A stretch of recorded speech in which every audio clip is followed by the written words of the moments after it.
Well, welcome back everyone. Yep, I'm back with a new video.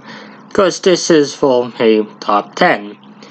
Yeah, so ever since 2018, I've tried completing Pokedex. So far, I have up to Let's Go Pikachu and Eevee completed.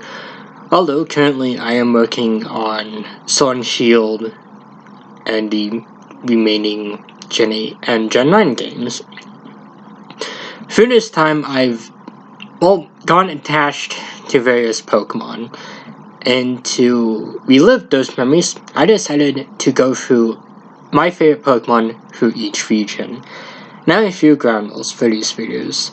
First of all, I am not ranking starters, evolutions, legendaries, paradox Pokemon, mythicals, or ultra beasts. I will also be counting the recent evolution for any Pokemon. So for Magmortar, they would be on the Sinnoh video and not the Kanto video. Although there is a exception to this rule, as Bishop was one of my favorite Pokemon, except King Gambit is a Pokemon now. So he's not on my list, but he will be an honorable mention in my Unova video. So without that in the way anymore, let's get into the video. Because at number 10, I of course have Golem.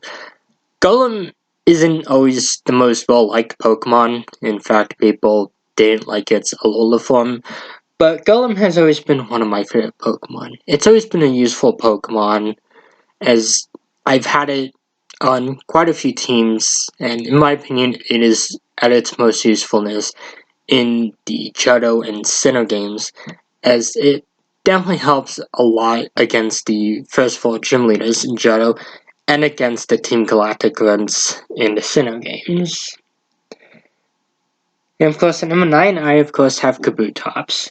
Kabutops was one of the fossil Pokemon in the Kanto games, and I didn't have my first Kabutops until Ultra Moon, but it has always stuck with me because of the anime, mainly the episode Attack of the Prehistoric Pokemon. It's always been a Pokemon that I thought was pretty cool, and I cannot wait to use one. Fortunately, I haven't get that chance to use it in Ultra Moon. And at number 8, I of course have Hitmonlee. Out of the trio, Hitmonlee has always been my favorite.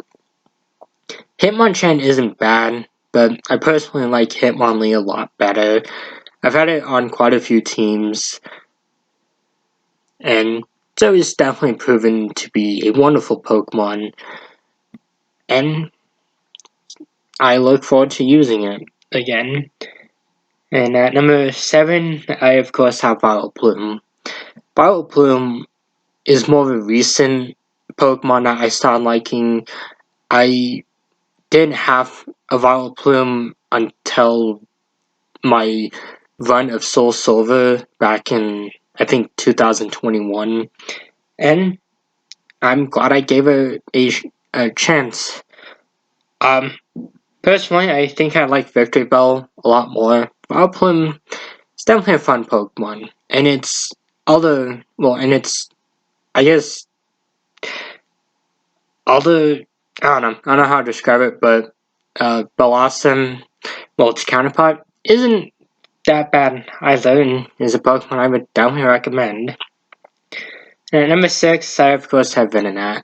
Venonat is kind of often seen as, a bit of a disappointing Pokemon, and kind of a forgettable one, which is disappointing.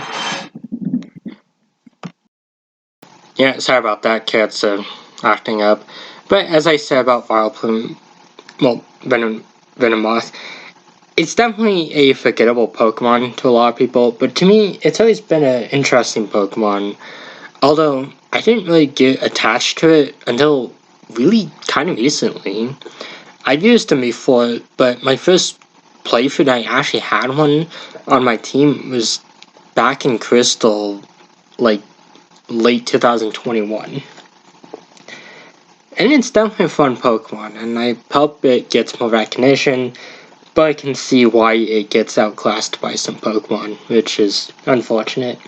And number 5, I of course have Dugong, another forgettable Pokemon, but in my opinion, it definitely has a lot to show.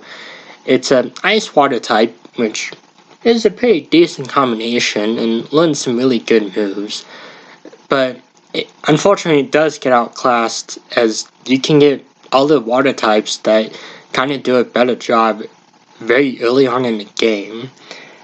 As in a lot of games, well, mainly the Kanto and Johto games, you kind of get Dugong kind of late in the game, and I think in the Gen 5 games, you don't get them until I think near the 8th gym, which is unfortunate, but here's hoping Dugong gets more love in the future. Of course, number 4, I of course have Kingler. Kingler, depending on who you talk to, Kingler might just be Dex filler, but it's an interesting Pokemon. I had my first Kingler back in Pokemon Yellow in a playthrough from 2021. I wanted to use a water type that I've never used before, and Kingler, well, they were not an option. And that Pokemon was a pretty fun one to use. I brought it all the way to the Elite Four, and it's proven to be one of my favorite Pokemon. Of course, number 3, I of course have Nidoking. Nidoking is the final evolution of the Miltank line. Nidoking has always been one of my favorite Pokemon. I had my first Nidoking back in a old playthrough of Leaf Green, I think probably sometime in 2012 or 2013. But my love for it has grown a lot recently, as I had a Nidoking in Yellow, I had one in one of my Soul Silver playthroughs, I had one in Let's Go, and one in Brilliant Diamond. Nidoking continues to be a fun Pokemon, and it has a really good moveset. Although in Gen 1, it kind of can be mixed, considering it really didn't learn that many poison type moves, but it makes up for that with a few other hard-hitting moves. And to this day, still remains one of my favorite Pokemon. And at number 2, I of course have Gengar. Yeah, no trade evolution on this list. Gengar has always interested me. It's a fun Pokemon as a Gastly and a Haunter, but as a Gengar, it proves to be one of the best Pokemon in the entire series. And a Mega Evolution to that, and you got a Pokemon that now has a pretty good special attack stat, and of course have it know all special attack moves, and you have yourself kind of a monster to face off against with its incredible speed.